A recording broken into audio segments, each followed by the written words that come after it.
to LeBron James, who had no excuses last night. He scored 17 points in the fourth to rally the Cavs past the Jazz and earn their 7th straight victory.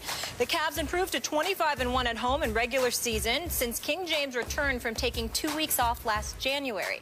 Here he is after the game.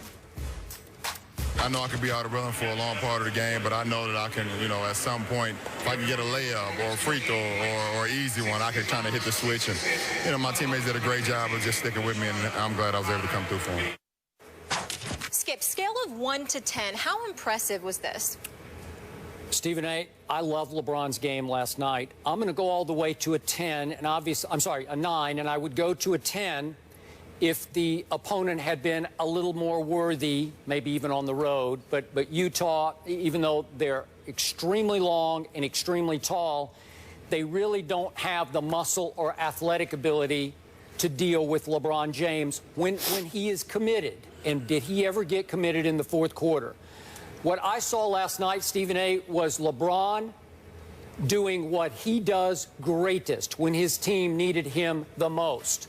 I thought he looked last night as fresh and as athletic, quick, powerful, explosive, maybe more so than I saw any time last year. He looked, I know he's had back issues, but boy, he looked like vintage, younger LeBron last night, and I was impressed. I was also impressed that with 10:05 left in the fourth quarter, I'm assuming he leaned over to David Blatt and said, put me back in, because usually, as you well know, the stars wait until maybe the 7-minute or 6-minute mark to come in and give it their all down the stretch. And LeBron saw the game slipping away. They were down 5 with 10:05 to go. And I'm assuming he said, put me in, coach. And in he came. He missed his first shot, an 8-foot jumper. And then from that point on, he scored 17 points all in the lane. What do we always say on this show? Take it to the rack, because nobody can stop the freight train that is LeBron James when he unleashes on a team like he did on Utah. And all of a sudden, you could just look down the play-by-play.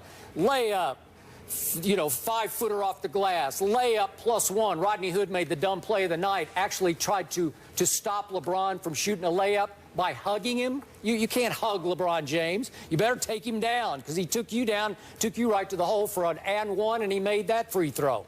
His free throws are always a little bit of a liability. He made 5 out of 8, but he was getting to the free throw line, hurting Utah that way. And to his credit, Stephen A., he took 1 3-point shot in the whole game, and it was a one to go ahead, 98-96, with 5 minutes to go, and he missed that.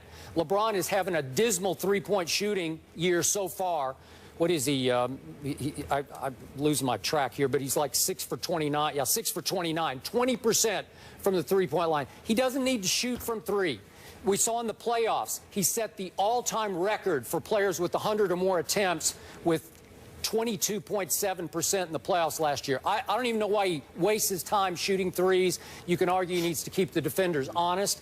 But once he said no more threes and he continued to attack, this game got out of hand in favor of the home team. So to me, that was vintage LeBron saving his team from a pretty ugly home loss. And obviously, they still don't have a Shumpert, and obviously they're not quite at full strength right now. And when they do get healthy with Kyrie and Shumpert, then they're going to be a force to reckon with. I don't see anybody beating them in the East.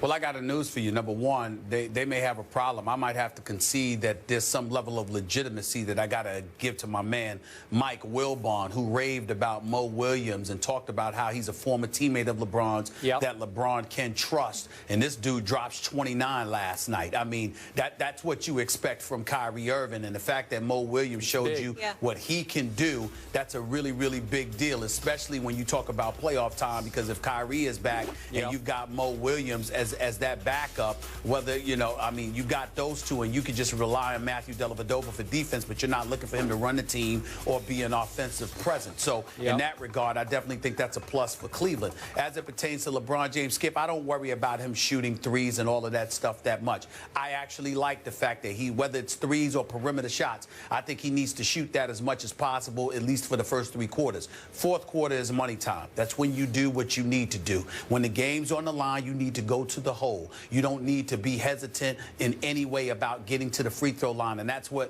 we've seen the real maturation from LeBron James. Back in the day, let's call it what it is, he wasn't that confident in his free throw shooting. And as a result, he seemed a bit timid and a bit tentative about getting fouled because he didn't want to have to go to the free throw line. But that was years and years ago. I think in recent memory, we see a guy that's relatively fearless when it comes to going to the free throw line. If he makes it, he makes it. If he misses it, he misses it. But he clearly has the confidence that he can go to the line with money time on the line and get it done. And that's what you saw last night in the fourth quarter. So I give him a lot of credit for that. But I got to tell you something as well.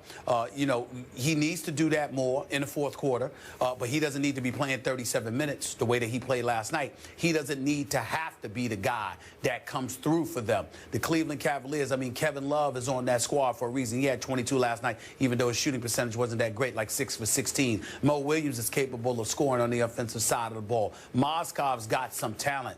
At some point in time, the Cleveland Cavaliers need to prove, I'm not saying in the playoffs, but they need to prove during the regular season that they don't necessarily need LeBron James in order to win regular season games. At least some of them. Somebody else needs to be able to step up and deliver the goods without him having to do it. Because, Skip, if he does what you tell him to do, if he does what you suggest, he's not going to have but so much. You know, come playoff time, because he's putting his body through it, not just by being on the court, but by absorbing all the contact he inevitably is going to absorb when he's attacking the basket. So you don't really want him to do that too much. Do it when you have to, but that his game shouldn't be predicated on that, because he won't last. He won't last for the marathon that way. And before I finish, let me give some props to the Utah Jazz. They're just 4-3 on the season. Skip Bayless, this team is not bad.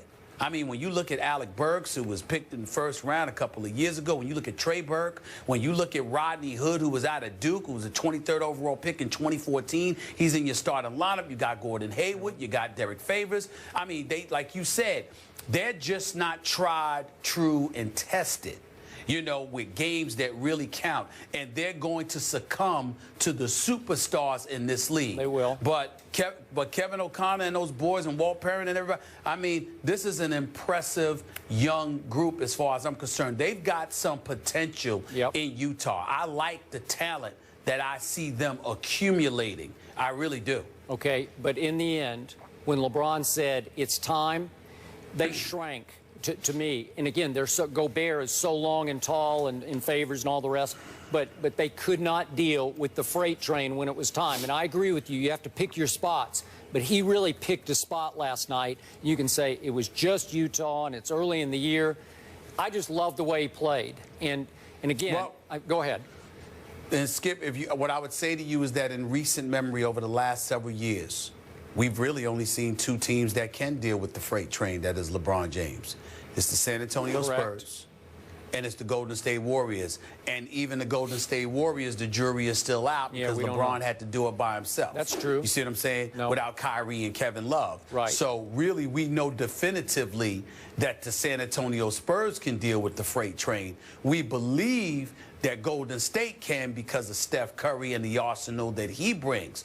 But there is no evidence that anybody else can stop the freight train that is LeBron James. I don't think Golden State can either. I don't think Golden State can, but I think they can outscore Cleveland with LeBron at his greatest. That's how they play. But that's what I mean. Right. But that's what I mean. I mean offsetting. I mean, I don't think anybody can stop LeBron James. But even with LeBron doing what he did, it still wasn't enough for San Antonio. Even with LeBron doing what he did, it wasn't enough for Golden State. Now, D-Wade wasn't 100%, obviously, when they went against the Spurs in the last series. And then last year, Kevin Love wasn't there, and Kyrie went down in Game 1. So there's always issues to point to. But in the end, those are the only two teams that have proven they can withstand the freight train that is LeBron James. Nobody in the East has done it in 6 years. Yep, I agree. And it's just that simple. All right, last quick point. I do have to correct you on one thing. I'm not with you that LeBron completely now trusts himself at the free throw line late in games, as in with no time left, because we saw in the opener at Chicago against Gasol,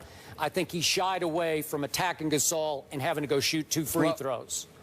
Well, the operative words I would say is you know, I hear where you're coming from. My belief is that he's fearless about it now. I don't think that he conscientiously thinks about avoiding the free throw line the way I thought he used to. I don't think that's an issue with him anymore. I think he goes out there, he makes the play. If he gets fouled, he gets fouled. If he doesn't, he doesn't. Whereas years and years ago, before he won a championship, I actually thought at times he was scared to go to the free throw line. I don't think that about him now. And Stephen A., to your point on Mo Williams, his return being a great offseason pickup, when he scores 25 points, 5 rebounds, 5 assists, the Cavs are 5-1, so clearly making a difference with the injured Kyrie. Welcome to Veterans Day edition here on First Take. Check out our complete rundown on Instagram. Not only do we have Jeezy in the house, but we also have all the hot topics you're waiting to hear from Stephen A. and Skip, their takes, including Rex being Rex. Take a listen. #1 team in the country, got arguably the best holder in the country. So a lot of great things, a lot of positive things with Clemson.